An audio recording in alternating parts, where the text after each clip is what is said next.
Silver has officially breached the $85 threshold. That is the flashpoint headline dominating every financial feed today, January 12th, 2026.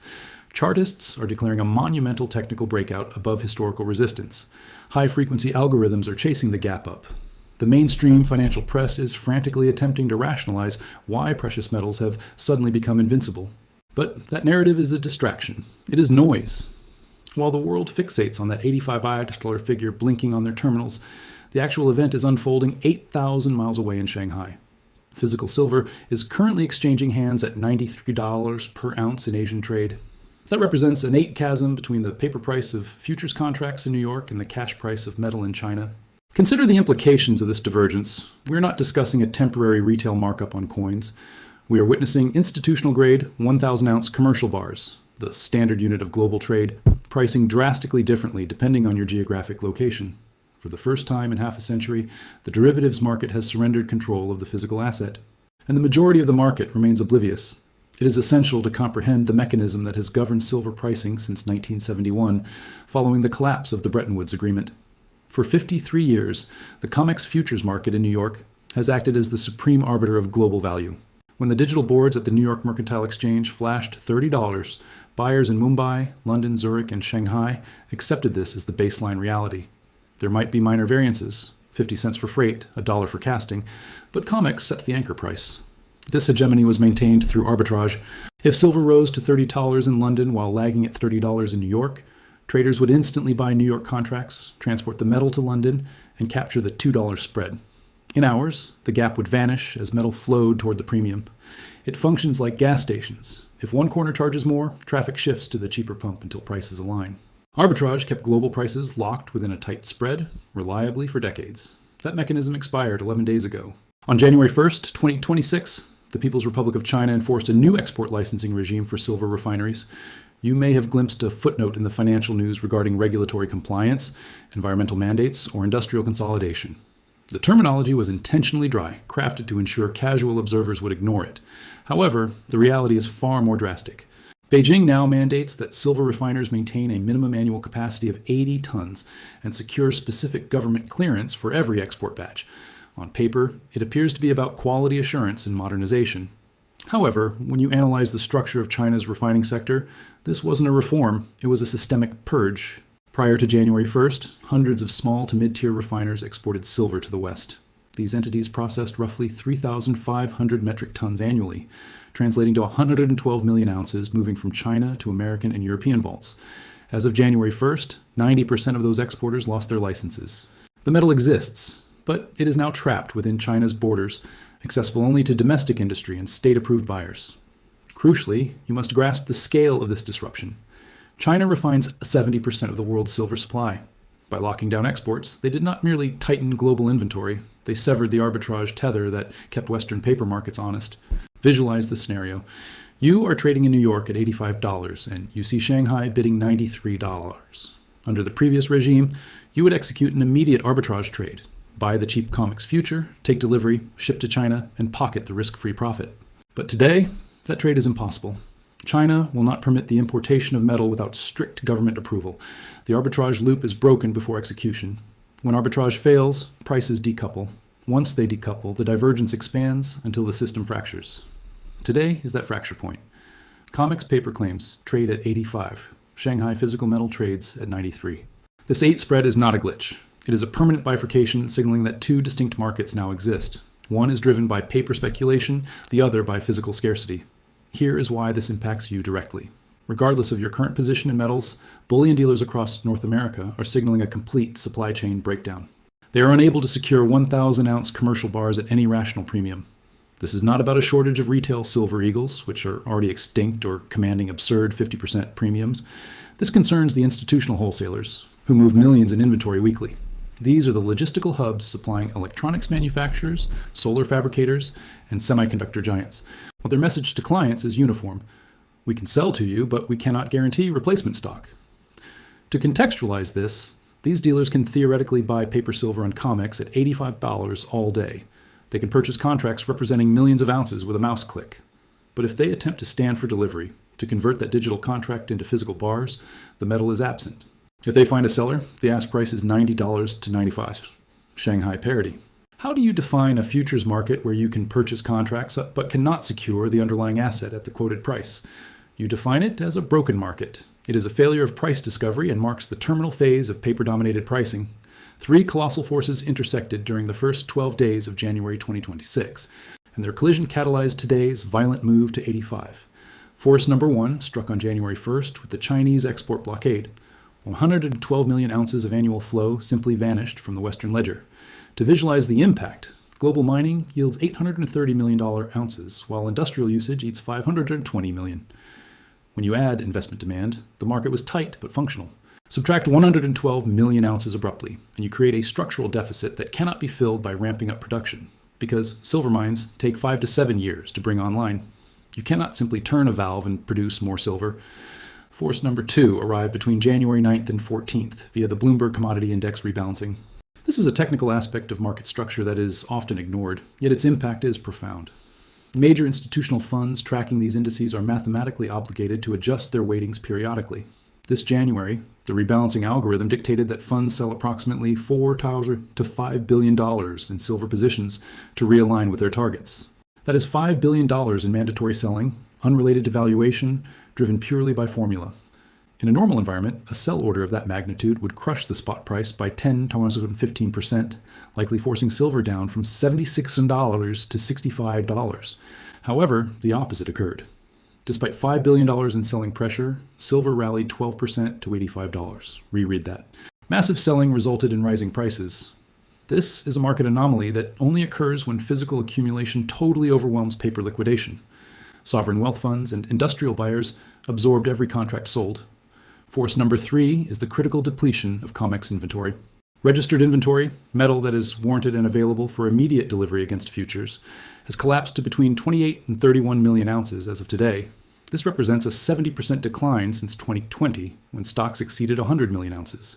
Simultaneously, open interest, the tally of potential delivery claims, stands at a level that could demand 40 to 50 million ounces for the January cycle alone. The arithmetic is stark. You have 30 million ounces in the vault and 50 million ounces of potential claims. The system is insolvent. The $85 breakout is not merely a chart signal. It is the mathematical event horizon where COMEX can no longer sustain the illusion of liquidity. Shanghai's $8 premium proves that Chinese industry will pay $93 for guaranteed possession. Western entities buying at $85 cannot get metal without paying that same real price. This arbitrage cannot be closed because the metal is physically locked in Asia. So, what is the endgame? There are two paths. Either COMEX prices surge to align with Shanghai, implying a move to $90, $95 imminent within weeks, or COMEX defaults to cash settlement. If they choose cash settlement, they destroy the exchange's utility as a hedging mechanism for producers and consumers. No one trusts a market where delivery is impossible. The dealer crisis is the canary in the coal mine. Many bullion houses are now in a paradox. They sold inventory at $85, but replacement costs are $93. Every transaction is a realized loss unless they hike premiums to match China. This admission exposes the COMEX price as a fiction. Consequently, some dealers have suspended quotes entirely. They are paralyzed, waiting for the dust to settle because the cost of goods sold is currently unknowable. This is inventory paralysis, and it is infecting the supply chain faster than the media acknowledges. How did we arrive here? Why did the financial institutions that managed silver prices for decades allow this squeezes to materialize? If you assume this is accidental, you misunderstand the architecture of these markets. This situation reveals a calculated strategic pivot by the world's largest banks, executed months before the Chinese news broke. The proof is embedded in the regulatory data. On December 2nd, 2025, the CFTC published its monthly bank participation report. These documents are dense and usually ignored by the retail public. However, the December filing contained a revelation that should have stopped the presses. U.S. commercial banks had flipped net long on silver futures. This is unprecedented. For over 40 years, the banking sector has been notoriously net short, betting on lower prices and hedging their financing books. It was a constant of the market, as reliable as gravity until December 2nd, 2025. This was not a minor adjustment or a hedge rebalancing. This was a total strategic inversion of a position held since the Reagan administration. The timing is the smoking gun. The report covers positioning through late November. 30 days later, China locks down exports. Do you believe in coincidences of that magnitude? Do you believe banks reversed a 4-decade strategy by luck? JP Morgan Chase specifically requires scrutiny here, as their footprint in silver is unparalleled. Independent analysis of CME warehouse data, import logs, and delivery manifests suggests JP Morgan has stockpiled between 700 and 800 million ounces of physical silver since 2011. At current prices, that hoard is valued at over $60 billion. While they do not explicitly itemize these holdings in public earning reports, the circumstantial data is irrefutable. They are the largest vault operator, and their stocks ballooned precisely when prices were smashed below $20. Consider the history. JP Morgan settled for $920 million with the DOJ in 2020 for spoofing metals markets, essentially placing fake orders to manipulate prices. While they were suppressing paper prices, they were aggressively accumulating physical metal at those discounted rates. $1 billion fine is a cost of doing business when the underlying profit from the accumulation is exponentially higher. Their trading desk generated billions in revenue during the suppression years. Now, they have flipped from short to long, from suppression to squeeze. Why? Because they possessed the intelligence that China was closing the gate. Banks do not overturn 40-year macro strategies on a guess. They move when they have asymmetric information regarding structural changes that cannot be hedged.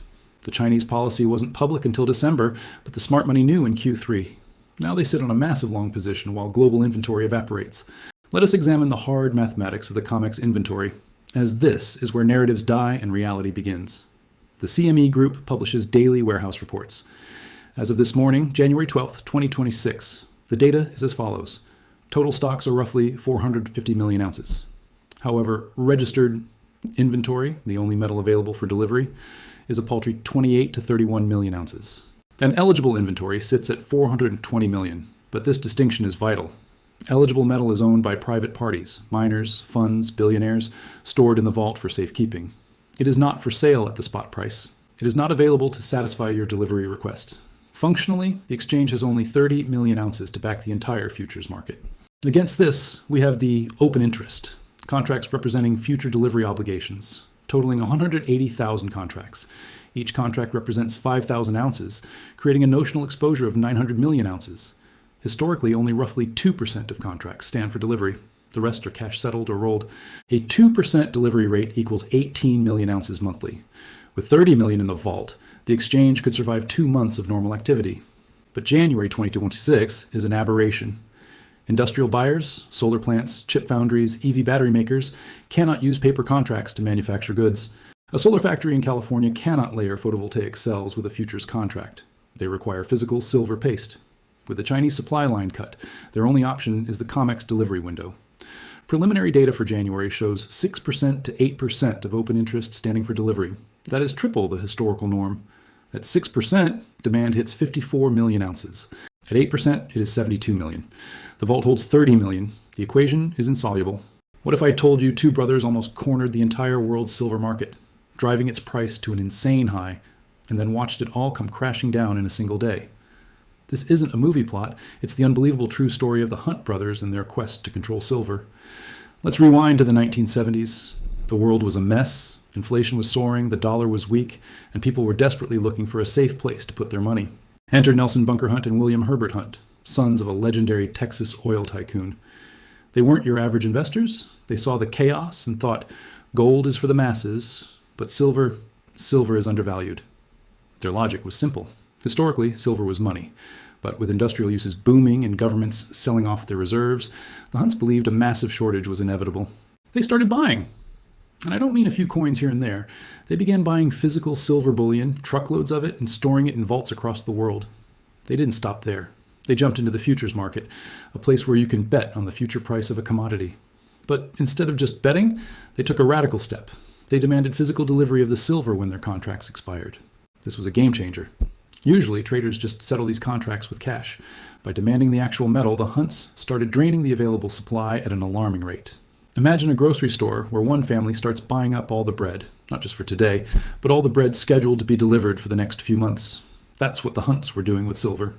By late 1979, their plan was working perfectly. They, along with some powerful Saudi partners, had amassed a staggering amount of silver. Estimates range from 100 million to 200 million ounces. That's more than half of the entire world's deliverable supply. The market went into a frenzy. The price of silver, which had been hovering around $6 an ounce, began to skyrocket. It hit $10, then $20, then $30. The media was buzzing. Everyone was talking about silver. Jewelers were melting down their inventory to sell as bullion. People were rummaging through their drawers, selling old silverware and coins for unbelievable profits. At its peak in January 1980, silver touched an incredible $50 an ounce. The Hunt brothers were paper billionaires, geniuses who had outsmarted the entire financial system. They weren't just riding a wave, they had created a tsunami. They believed they were on the verge of creating a new financial order, with silver back at its rightful place. But as the old saying goes, what goes up must come down. And the higher you fly, the harder you fall. The powerful players on Wall Street and in the government were not happy. They saw the Hunt's maneuver not as a brilliant investment, but as a dangerous manipulation that threatened the stability of the entire financial system. The Commodity Exchange, COMEX, and the Federal Reserve decided to step in. They weren't going to let two brothers from Texas hold the world economy hostage. Their response was swift and brutal. First, the exchange changed the rules of the game right in the middle of play. They introduced Rule 7, which declared liquidation-only trading. This meant that traders could only sell their existing futures contracts. They couldn't open new ones to buy. This effectively cut off the fuel for the silver rocket. The buying pressure that had driven prices to the moon suddenly vanished. At the same time, the Fed, under Chairman Paul Volcker, was aggressively raising interest rates to combat inflation. This made it incredibly expensive to borrow money, and the Hunts had borrowed a lot of money to finance their silver hoard. Their interest payments were becoming astronomical. They were caught in a perfect storm. They couldn't buy more silver to support the price, and the cost of holding what they already had was bleeding them dry. The market sensed blood. The panic started. The price began to slip, then slide, then plummet. And it all came to a head on one fateful day, March 27th, 1980. This day would go down in financial history as Silver Thursday. On that day, the price of silver collapsed by over 50%, falling from around $21 to under $11 an ounce in a matter of hours. The Hunts received a massive margin call from their brokers for over $100 million. A margin call is basically your broker saying, the value of your investment has dropped so much that you need to put up more cash right now, or we'll sell your assets to cover your losses. The Hunts didn't have the cash. They were asset rich, but cash poor. Their entire fortune was tied up in silver, and its value was evaporating by the minute. Their brokers began a forced liquidation, dumping massive amounts of silver onto an already panicked market, which only accelerated the price collapse. The stock market tanked. There were legitimate fears that the Hunts' default could trigger a chain reaction, bringing down major brokerage firms and even banks. The whole financial system teetered on the brink. In the end, this consortium of banks, orchestrated by the Federal Reserve, had to step in and provide a $1 billion bailout loan to the brothers. Not to save them, but to save the system from them. The loan allowed for an orderly liquidation of their assets and prevented a total market meltdown. The aftermath was devastating for the Hunts. They lost billions. They were dragged through years of lawsuits, regulatory investigations, and congressional hearings. They were fined hundreds of millions of dollars and eventually forced to declare bankruptcy. The family fortune, built over generations, was wiped out in a matter of months. So, what's the legacy of the great silver squeeze? For one, it's a masterclass in the risks of leverage and market manipulation. It shows how quickly a fortune can be made and lost when you try to fight the entire financial system. The story also led to much stricter regulations in the commodity markets to prevent anyone from ever accumulating such a controlling position again. But it remains a fascinating and almost mythical story. Were the Hunt brothers greedy manipulators who got what they deserved? Or were they financial visionaries who were simply crushed by a system that changed the rules to protect itself? The truth, as always, is probably somewhere in the middle. Their story is a powerful reminder that in the world of high finance, the line between genius and madness can be incredibly thin. What do you think? Let me know your thoughts in the comments below. It's a wild piece of history that feels more relevant than ever today. Thanks for watching, and if you enjoyed this deep dive, make sure to like and subscribe for more stories from the wild world of finance. See you next time. You've probably heard about the stock market, the crypto craze, but what about the silent giant, the silver market? For years, experts have been whispering about a coming silver squeeze, a crisis that could send prices soaring. Today, we're diving deep into what's really happening. So, what's the deal with silver? Unlike gold, which is mostly held for investment, over half of all silver is used in industry. It's in your phone, your solar panels, your car, and even medical equipment. This industrial demand is exploding, especially with the green energy revolution. Solar panels and electric vehicles need a massive amount of silver. The problem is, supply isn't keeping up. For decades, the price of silver has been surprisingly low, some say artificially suppressed.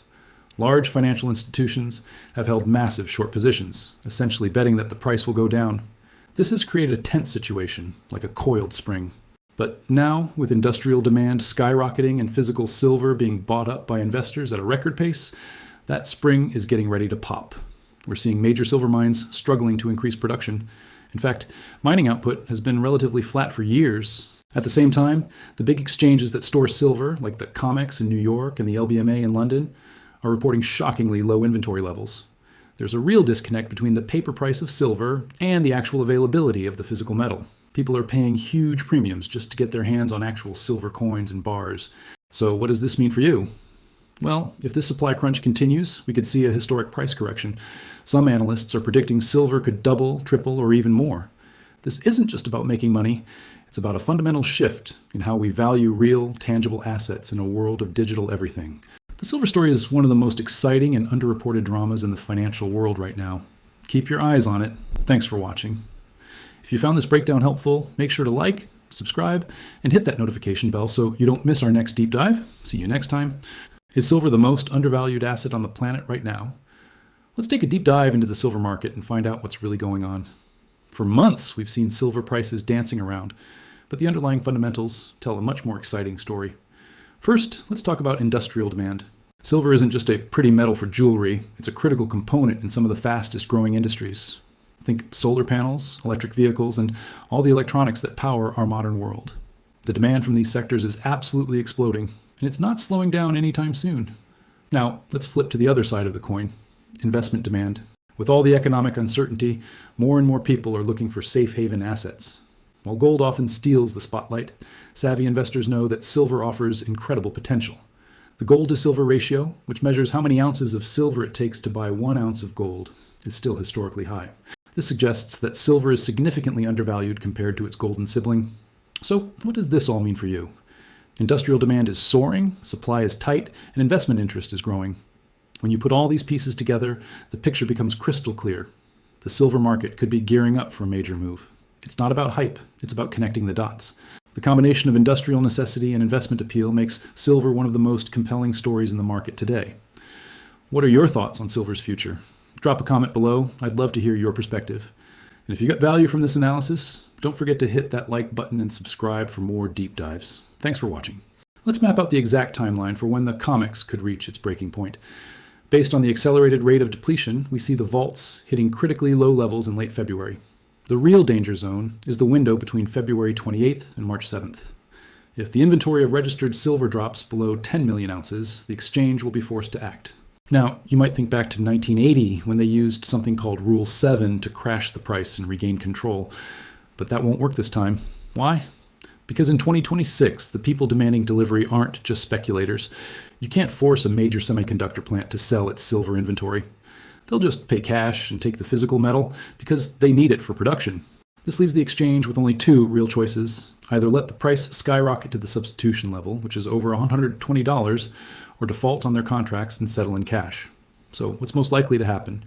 Let's break down the probabilities. There's a 60% chance of what we can call price convergence. This is the orderly solution. Between mid-February and mid-March, COMEX allows the futures price to rise to the $110 to $130 range. The paper price finally matches the physical price, and the higher cost naturally reduces some of the demand. Then there's a 30% chance of a cash settlement crisis. To protect their last remaining ounces, COMEX could force cash settlements. If this happens, the exchange loses all credibility. Physical premiums would explode, potentially hitting $50 over the spot price, creating a true market price of around $150 to $180. Finally, there's a 10% chance of a blow-off top. This is the most dramatic scenario. A complete failure to deliver on contracts triggers a massive panic spike, sending the price well over $200 an ounce. This would likely be followed by some form of government intervention, like seizing metal or capping prices. Mark these critical dates on your calendar. January 15th is options expiration. If a large number of options are exercised, it will accelerate delivery demands. Then, February 1st to the 5th is first notice day. If delivery requests are higher than 5% of the open interest, the crisis is pretty much guaranteed. By February 28th, the last trading day, if registered inventory is below 15 million ounces, expect emergency announcements. And if things aren't resolved by March 21st, the start of the construction season will crash head-on into a depleted vault, pushing the situation to maximum severity. So, my price targets are based on these structural realities. A conservative target, is $110 to $120 by the end of March. A moderate target is $130 to $150 by late spring. And an aggressive target, assuming a delivery failure, is $180 to $200. This isn't speculation, it's an analysis of a system under immense pressure. Keep your eyes on those inventory numbers. Thanks for watching, and be sure to subscribe for more updates. Today, January 12th, the $85 price tag is merely the opening salvo. The $8 spread with Shanghai is the obituary for the paper silver market. We are transitioning to a world where physical possession is the only pricing mechanism that matters. The 30 million ounces left in the COMEX vaults are the final grains of sand in the hourglass. When they run out, in roughly 50 days, the price will not be determined by high-frequency traders in Chicago, but by how badly a solar company in Shanghai needs silver paste to keep its factory running. The banks have already positioned themselves. They flipped long before you read the headline. The only question remaining is whether you are prepared for the moment when the paper price dissolves and the physical reality takes over. The clock is ticking.